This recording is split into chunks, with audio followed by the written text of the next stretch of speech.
আসসালামু আলাইকুম। মাত্র ৪টা রুল দিয়ে কীভাবে আমরা এইচএসসিতে সিম্পল কমপ্লেক্স কম্পাউন্ডের সকল ধরনের সমস্যার সমাধান করতে পারবো এবং যত কঠিন কোয়েশ্চেন আসুক না কেন আমরা আনসার করতে পারবো মাত্র 4টা রুল দিয়ে। হ্যাঁ, কীভাবে করা যায় তা আমরা এখন দেখবো। ফার্স্টে শুরু করা যাক। কমপ্লেক্সে যদি দো অলদো থাকে তাহলে সিম্পল আমরা ইনস্পাইট অফ ডেসপাইট অফ ব্যবহার করবো এবং কম্পাউন্ডে বাট ব্যবহার করবো। তাহলে আমরা একটা রুল দেখি, একটা এক্সাম্পলের মাধ্যমে তা আরও ক্লিয়ার হবো।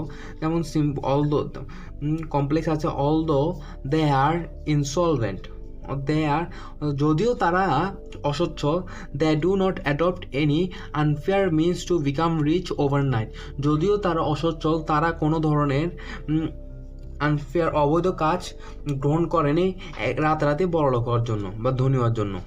এটাকে আমাদের করতে হচ্ছে সিম্পল। এখন সিম্পল করার জন্য আমরা দো সিম্পলের সময় আমরা জানি দো অলদো থাকলে সিম্পল আমরা ইনস্পাইট অফ ব্যবহার করবো বা ডিসপাইট ব্যবহার করবো। তাহলে আমরা ব্যবহার করলাম দো অলদোর কারণে ইনস্পাইট অফ, এবং আমরা জানি সিম্পলের শুধু একটা সাবজেক্ট একটা ভার্ব এবং একটা অবজেক্ট থাকবে। তাহলে আমরা দেকে পসেসিভ করে দিব, যাতে কি আমরা এটা একটা বানাতে পারি, যে একটা ক্লসে পরিণত করতে পারি। এবং আমাদের প্রথম যে এই একটি পুরাটা একটা বাক্য, এই বাক্যটাকে এখানে একটা সাবজেক্ট ভার্ব এবং অবজেক্ট রয়েছে, এটাকে আমরা এটা ক্লজে পরিণত করতে হবে, নাহলে এটা কম সিম্পল বানানো যাবে না। তা আমরা এটাকে পসেসিভ করে দিব। দেয়ার জায়গায় বসে দিলাম, পসেসিভ। আর ইনস্পাইট অফ দেয়ার ইনসলভেন্ট, বা আমরা এখানে ইনসলভেন্সি দিতে পারি, এটা নাউন বানিয়ে দিতে পারি এটা অ্যাডজেক্টিভটাকে। তাহলে এবং এরপর যা আছে তা বসিয়ে দিব। They do not adopt any unfair means to become rich overnight. অর্থাৎ আমাদেরকে প্রথমে ক্লজটাকে দো অলদো থাকলে আমরা ইনস্পাইট অফ বা ডেসপাইট অফ দিয়ে করবো। আমরা চাইলে ডেসপাইট অফ দেয়ার ইনসলভেন্সি বা ইনসলভেন্ট দিতে পারতাম। আমরা এটা এভাবে করতে পারি। আমাদের অবশ্যই মনে রাখতে হবে প্রথম ক্লজটাকে আমাদেরকে একটি ক্লজে পরিণত, প্রথম একটি সেন্টেন্সটাকে, এখানে দুটি সেন্টেন্স থাকে এবং একটি আরেকটির উপর নির্ভরশীল। প্রথম সেন্টেন্সটাকে আমাদের কি ক্লসে পরিণত করে দিতে হয়, যাতে কি এটাতে কোনো সাবজেক্টটাকে আমরা পসেসিভ করে দেবে, এবং যদি ভার্ব থাকে ভার্বটাকে আমরা জিরান ব্যবহার করে ভার্বটাকে আমরা জিরান ব্যবহার করি বা সরিয়ে দিব। তো এইভাবে এটা হচ্ছে প্রথম রুল সিম্পল কমপ্লেক্সের কম্পাউন্ডে। এটা হচ্ছে অনেক গুরুত্বপূর্ণ, এটা অনেক বোর্ডে এসেছে, তাই এটাকে গুরুত্বপূর্ণ হিসেবে নেওয়া হয়েছে। এরপর আমরা দেখব সিম্পল কমপ্লেক্স কম্পাউন্ডের দ্বিতীয় রুল হচ্ছে কমপ্লেক্সে যদি সময় প্রকাশক কাজ হলে হয়েন দিয়ে করব। কমপ্লেক্সে আমরা এখানে আছে, কমপ্লেক্সে যদি সময় প্রকাশক কাজ বোঝায়, অর্থাৎ সময় বোঝাচ্ছে এমন কোনো কাজ বোঝায়, তাহলে আমরা হয়েন দিব। আর সিম্পলে প্রিপোজিশন প্লাস নির্দিষ্ট সময় বা অ্যাট দ্য টাইম অফ দিয়ে করতে পারি। কম্পাউন্ড করার সময় অ্যান দিয়ে করব। তারপরে এখন তাহলে আমরা একটা এক্সাম্পল মাধ্যমে দেখি। কমপ্লেক্সে when he woke up it was raining, যখন সে উঠেছিল তখন ছিল রেইনিং, তখন বৃষ্টি পড়তেছিল।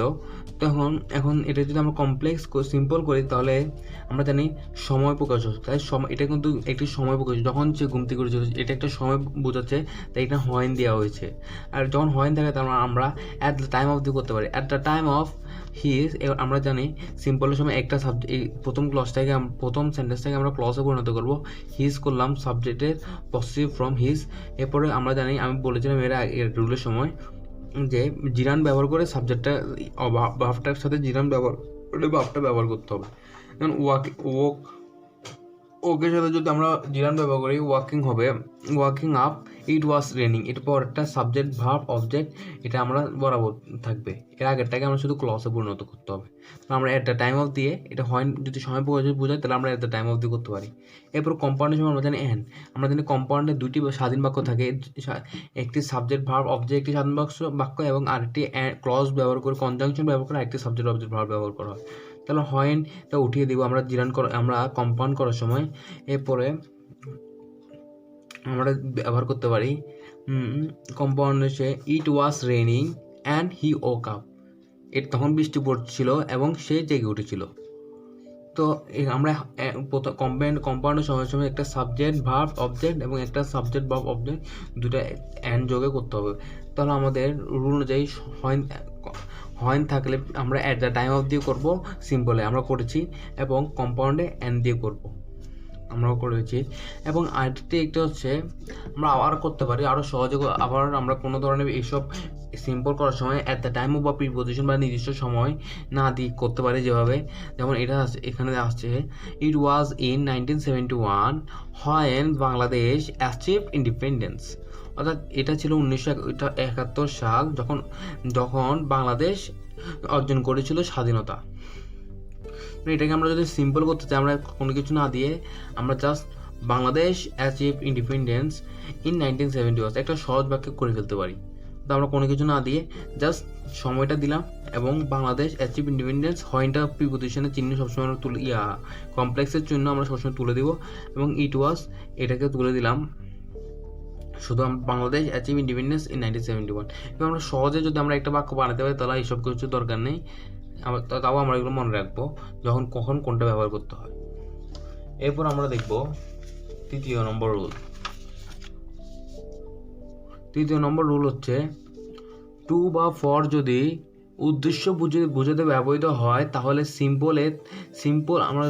সিম্পলে যদি টু বা ফর ব্যবহৃত হয়, আর এই টু বা ফর যদি উদ্দেশ্য বোঝায় তাহলে এই কমপ্লেক্সের সময় সো দ্যাট ব্যবহার বসবে, অর্থাৎ সো দ্যাট বসবে।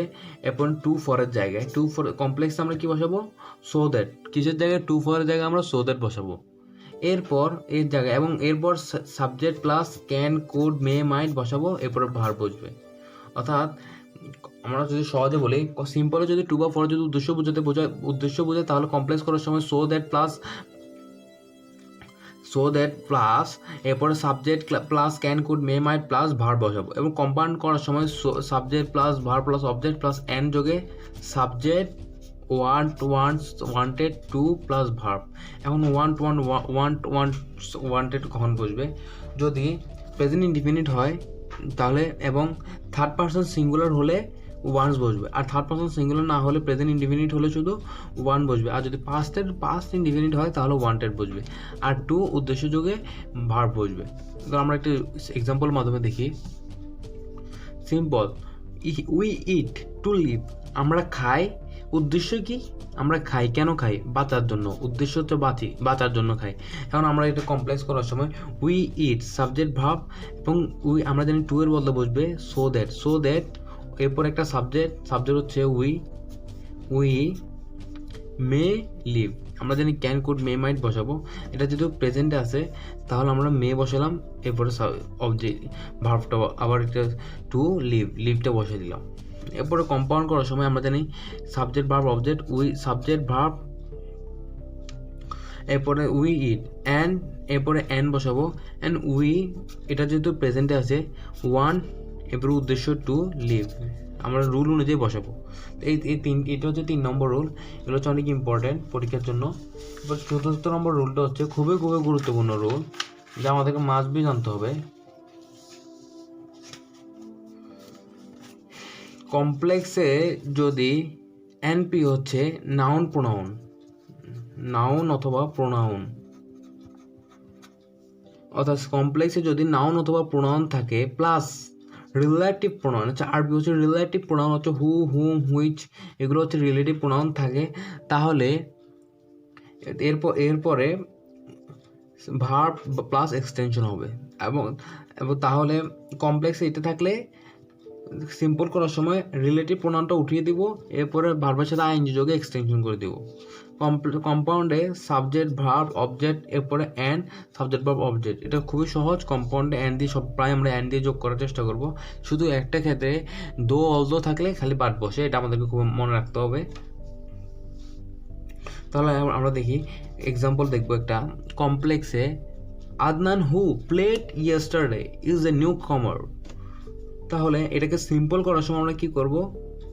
আমরা জানি রিলেটিভ প্রোনাউনটা উঠে, এখানে আমরা প্রথমে চিনব কীভাবে, এটা আমরা এই রুল ইউজ করব। দেখেন এখানে আছে নাউন প্রোনাউন, আদনান একটা নাউন, দেন রিলেটিভ প্রোনাউন হচ্ছে হু, এরপরে ভার্ব বসেছে, এরপরে এক্সটেনশন ইয়েস্টারডে, এবার আরেকটা সাবজেক্ট ভার্ব অবজেক্ট বসে দিয়েছে।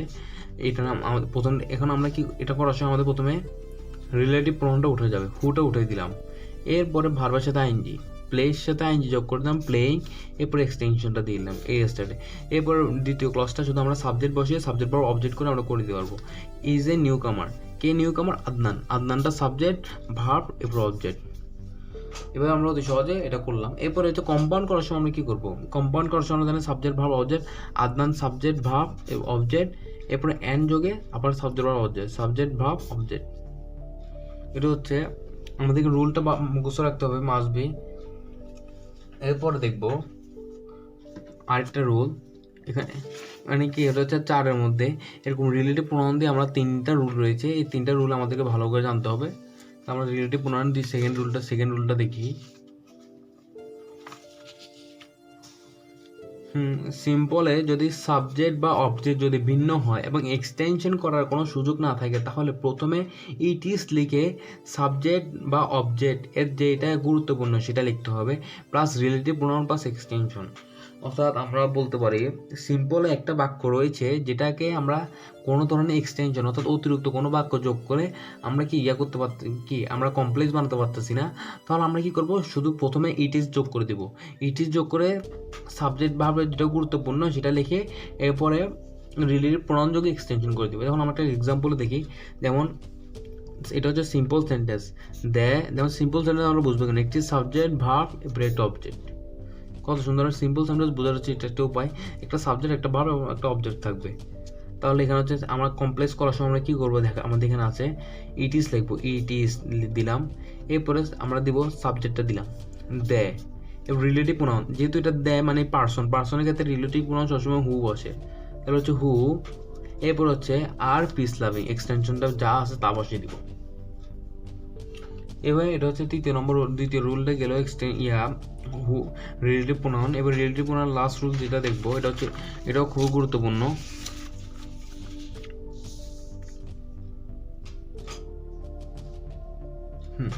তাহলে শুরু করা যাক। কমপ্লেক্সে নাউন প্রোনাউন, অর্থাৎ নাউন প্রোনাউন মানে হচ্ছে noun pronoun and the noun be the pronoun plus relative LRP relative pronoun কোনগুলো? হু, হুম, হুজ, হুইচ, হোয়াট, দ্যাট, এটা হচ্ছে relative pronoun, plus be verb, এটা হচ্ছে বি ভার্ব থাকবে এবং অ্যাডজেক্টিভ প্লাস এক্সটেনশন যদি থাকে আমাদের ভালো, এই রুলটা আমাদের ভালোভাবে দেখতে হবে, কারণ এই রুলটা অনুযায়ী বেশি পরীক্ষায় আসে।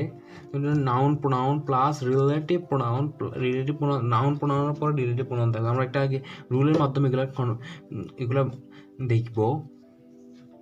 এক্সাম্পল আমরা দেখব, যেমন আমরা প্রথমে বলেছিলাম কমপ্লেক্সে নাউন প্রোনাউন। এখানে কমপ্লেক্স সেন্টেন্সটাকে আমরা আইডেন্টিফাই করব। কমপ্লেক্স হচ্ছে the farmers do not get the facilities which are necessary for food production. এখন আমরা এখানে সাবজেক্ট কোনটা দেখ আমরা আইডেন্টিফাই, সাবজেক্ট হচ্ছে দ্য ফার্মার্স হচ্ছে একটা সাবজেক্ট। হ্যাঁ, আমাদের কিন্তু রুলের সাথে মিলে নেই, প্রথমে ফার্স্টে থাকবে নাউন প্রোনাউন। এখন নাউন প্রোনাউন খুঁজতে হবে, দ্য গেট দ্য ফ্যাসিলিটিস, এখানে ডু নট গেট এটা হচ্ছে একটা ভার্ব, দ্য ফ্যাসিলিটিস আমরা পেয়ে গেলাম নাউন, আমরা নাউনটা পেয়ে গেলাম দ্য ফ্যাসিলিটিস। দেন আমাদের রুল হচ্ছে রিলেটিভ প্রোনাউন, হুইচ হচ্ছে রিলেটিভ প্রোনাউন, দেন হচ্ছে বি ভার্ব, আমরা বি ভার্ব পেলাম আর, এরপর হচ্ছে অ্যাডজেক্টিভ, নেসেসারি হচ্ছে একটা অ্যাডজেক্টিভ, আমরা অ্যাডজেক্টিভ চিনার উপর হচ্ছে লাস্টে আর ওয়াই দেখলে আমরা বুঝে নেবে অ্যাডজেক্টিভ, তাহলে নেসেসারি শেষে যেতে আর যেহেতু আর ওয়াই আছে তো এটা হচ্ছে অ্যাডজেক্টিভ। এরপরে রুল অনুযায়ী হবে এক্সটেনশন ফর ফুড প্রোডাকশন। তাহলে আমরা পেলাম সাবজেক্ট, এরপর হচ্ছে ভার্ব, এরপর হচ্ছে noun, relative pronoun, be verb plus adjective, এরপর এক্সটেনশন।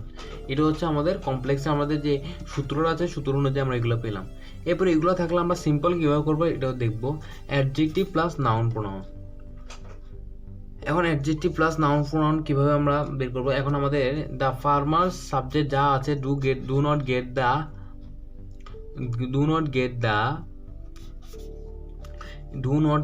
এটা হচ্ছে একটা verb, the farmers do not get এটা যা যেমন আছে তা বসিয়ে দিব, ভার্ব পর্যন্ত সাবজেক্টে ভার্ব পর্যন্ত যেমন আছে তেমন বসিয়ে দিব। এরপরে আমাদের নাউন কোনটা আমরা জানি, আমরা অ্যাডজেক্টিভটা এরপরে অ্যাডজেক্টিভটা আনতে হবে, যা আছে তা বসিয়ে দেওয়ার পরে ভার পর্যন্ত এরপরে অ্যাডজেক্টিভটা আনতে হবে। অ্যাডজেক্টিভ হলো নেসেসারি। নেসেসারি অ্যাডজেক্টিভ যেহেতু আমরা কি দ্য নেসেসারি বসালাম, দ্য নেসেসারি। এরপর বসাতে হবে নাউন। নাউন নাউন হচ্ছে ফ্যাসিলিটিস, ফ্যাসিলিটিস হচ্ছে নাউন, নেসেসারি হচ্ছে অ্যাডজেক্টিভ প্লাস নাউন, এই নাউনটা বসালাম। এরপরে আমাদের রুল অনুযায়ী এরপরে এক্সটেনশন যা আছে তা বসিয়ে দেবে। এক্সটেনশন আমরা কত সহজ এটা বুঝতে করলাম।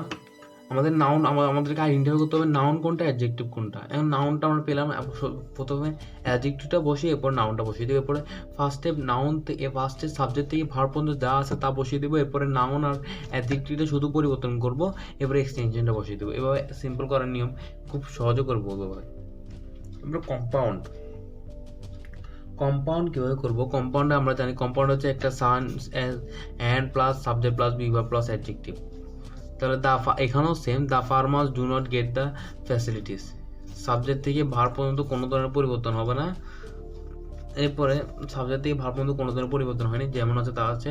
এরপরে দ্য ফ্যাসিলিটিস আমরা বসিয়ে দিব, নাউনটা বসিয়ে দেবো। এরপরে অ্যান যোগে অ্যান দিয়ে একটি সাবজেক্ট।